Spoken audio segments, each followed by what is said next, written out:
Hey there, it's Todd, and it's time for a Rough Cut review.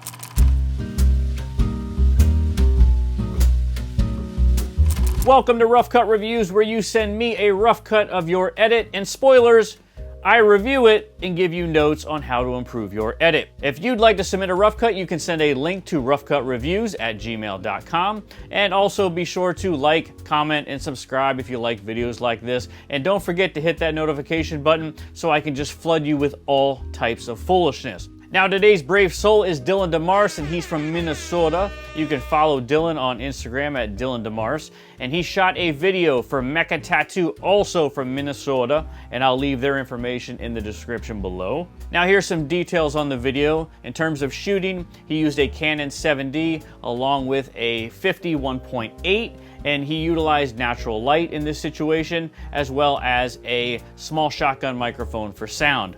He edited the entire video in Premiere Pro. Now, before we watch the video, just understand that I'll watch it one time through with minimal comment, take some notes, and then we'll go through it one more time, and I'll give you my notes and let you know where I think he might be able to plus some things to make it even better. Also, if you want to watch this video without any of my commentary, I'll leave a link in the description to his video so you can watch it there. Now, let's get this party started. Now, I'm going to put this back to the beginning and put my little headpiece in here so that we don't get any contamination, and here we go.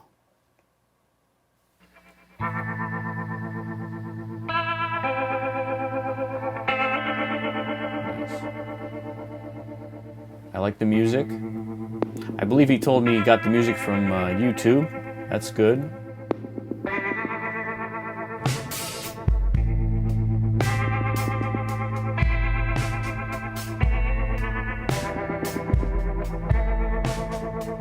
Nice.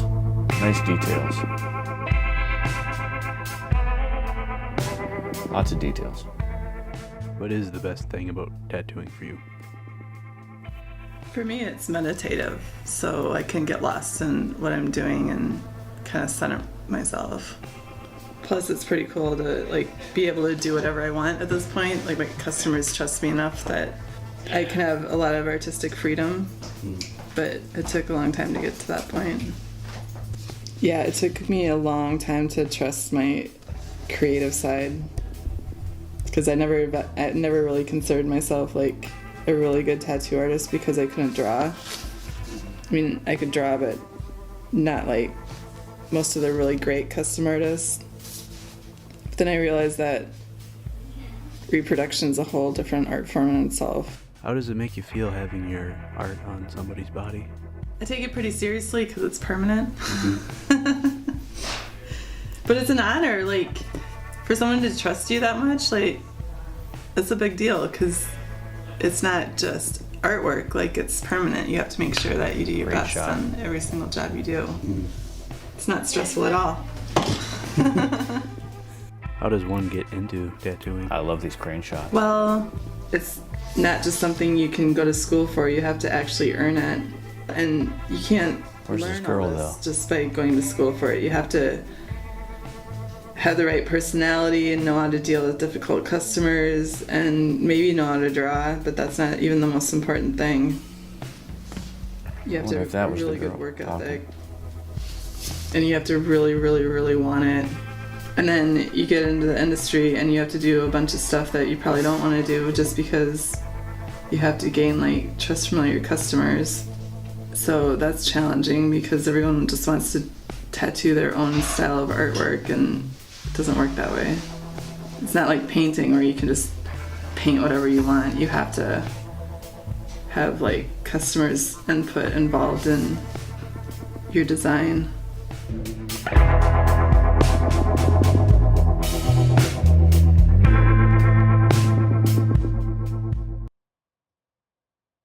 Okay, that was great. One thing I'll probably point out before we go back through it here is he went black and white. Remember, I told you before he said he had natural lighting in this whole thing, so I'm guessing, I even saw a shot in there where they had window light, they had interior lights, so they probably had a mixed lighting situation there. So going black and white, when the footage you have is mixed lighting, you got all kinds of different color temperatures, is a great way to get around that. It worked for Kevin Smith. It can definitely work for a piece like this. Let's go look at this one more time, piece by piece. I made some notes. I have some other things in the back of my head that I want to get to. I really like this. First and foremost, let me say that I think this is shot very well.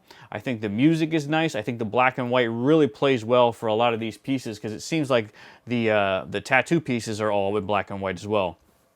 I think overall, I bet you the client is super duper happy with this. But I've got a couple notes that I think could plus it a little bit and maybe help to tell a story inside the story here a little better. And I think with those things, it'll take it from great to greater. I already think it's great. Let's just see if we can make it a little bit better. So let's take another look at the video and I will stop and start and give you some detailed notes here. All right, let's get back to this.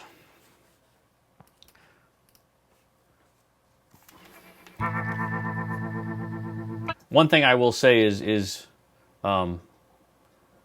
you're going to start on black, make sure that music hits immediately from the first frame, from the first play. Otherwise, people might be like, what's going on? Is something broken here?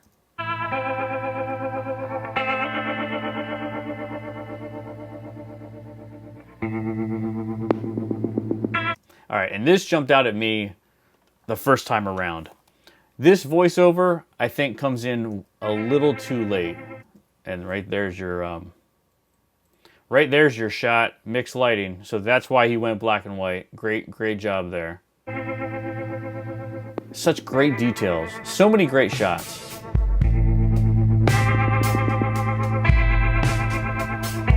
Yeah, see, I feel like if you're gonna wait a little bit to have the voiceover come in, it's when those drums kick in. To me, it's when those drums kick in. When those drums kick in, that's when the video starts rocking. But when does the voiceover come in?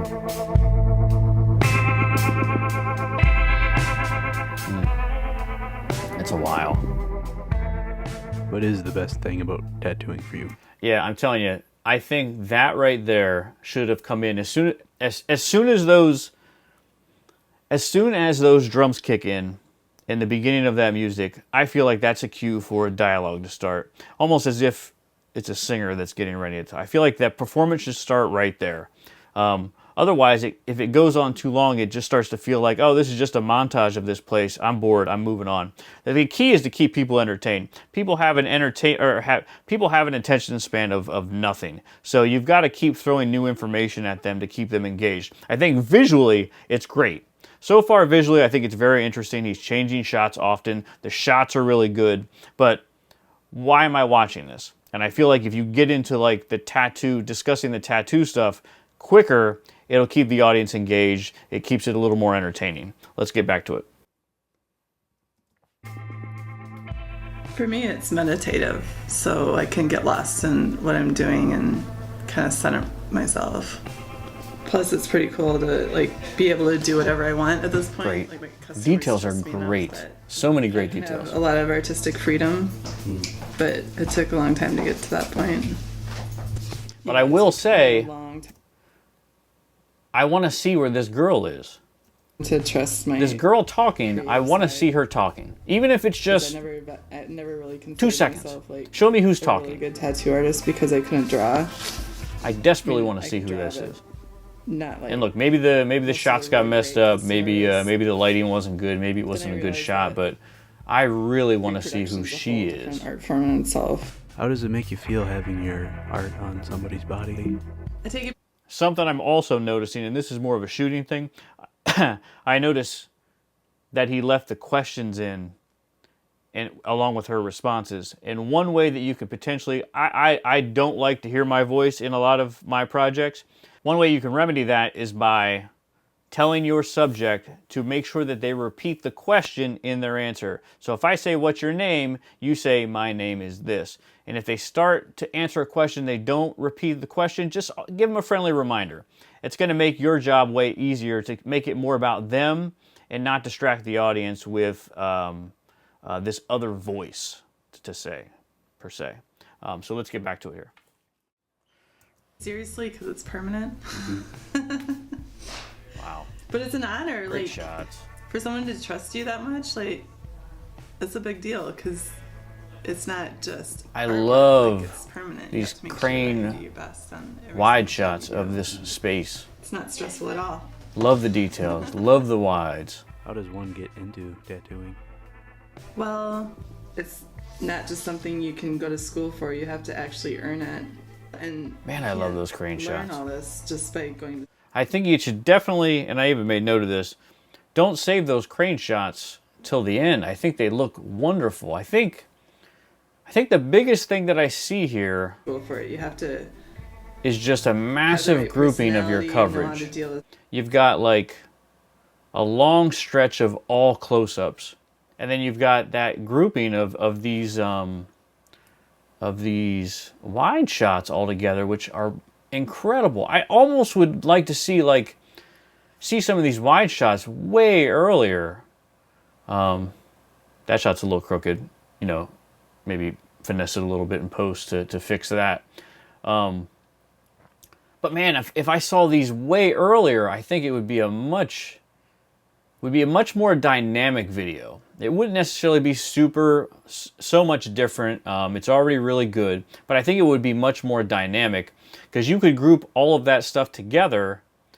You know, have a couple close-ups, have mediums, and then have these wides, or go the other way, have the close-ups, the wides, and then see the person. You know, and a lot of these I see them kind of grouped, not haphazardly, but I don't necessarily see a pattern. You know, you could always do things in threes. The rule of threes, you know, have 3 close-ups, have 3 wides, have 3 mediums. But I feel like the rule of threes would work better here if you had a close-up, a medium, a wide, or a wide, a close-up, and then a medium. Groups of coverage in your threes to kind of show the space, show the details, and show the person. And speaking of the person, I think the biggest walk away from this is that we never get to see who is talking. And look, even if the shot isn't that great, or maybe the client doesn't like her picture, I feel like you have to have at least seconds, 3 seconds of this person who's talking. Who's this authority talking about tattooing? Who is this? It's just as important to see, you know, you see great artwork, but people love to connect with people. So I want to see this person. I want to see their eyes. I want to see something about them.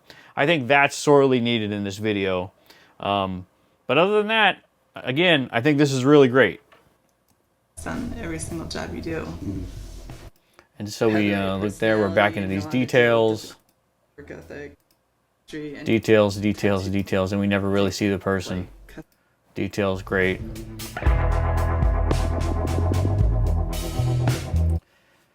So yeah, let's see. I think my biggest concerns, my biggest notes that I would give anybody on this project would be, don't group all your coverage together. Tell little mini stories with your coverage. If you've got a wide shot of a location, and then you go in tight with the detail, and then you've got you know, a wider shot where you can see the tattoo artist and the person. And I definitely want to see the girl talking. The other big thing I think that I noticed was that voiceover coming in a little too late for my taste. I really feel like once the drums kick in on the audio, I think that's your cue to get things really started.